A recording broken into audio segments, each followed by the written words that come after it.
नाशिकच्या अमोगली कॅफेवरती आमदार देवयानी फरांदे यांनी छापा मारला। प्रेमी युगुलांना 100 ते 200 रुपयांमध्ये रूम दिली जात असल्याचा आरोप आहे। प्रेमी युगुल अश्लील चाळे करताना या क्षणी ताब्यात घेण्यात आले।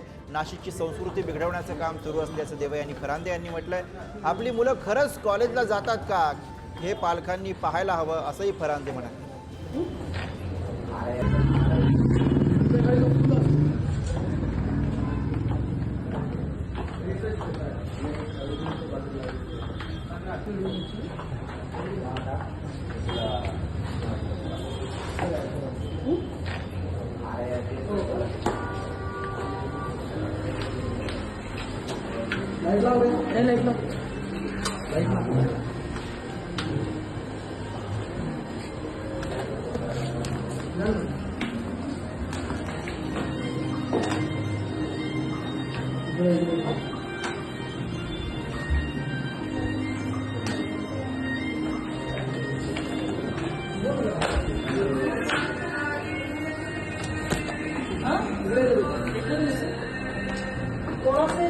नाशिकमधला सगळा धक्कादायक असा प्रकार आहे। अमोगली नावाच्या कॅफेवरती स्वतः आमदार महोदयांनी या ठिकाणी छापा मारला आणि त्यानंतर हा सगळा प्रकार उघडकीस आलेला आहे। प्रेमी युगुल अश्लील चाळे करताना या कॅफेमध्ये सापडलेले आहेत आणि यावरनं अर्थातच आमदार देवयानी फरांदे यांनी संताप व्यक्त केलेला आणि त्यासोबतच त्यांनी पालकांना सुद्धा सल्ला दिलेला आहे।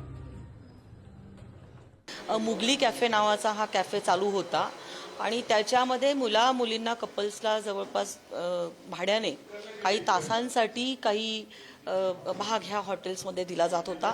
मला ह्या गोष्टीची मला कळल्यानंतर मी स्वतः ह्या ठिकाणी स्वतः धाड टाकली आणि त्याच्यामध्ये मला अतिशय वाईट अशा गोष्टी ह्या ठिकाणी आढळून आल्या। नाशिकची संस्कृती बिघडत आहे।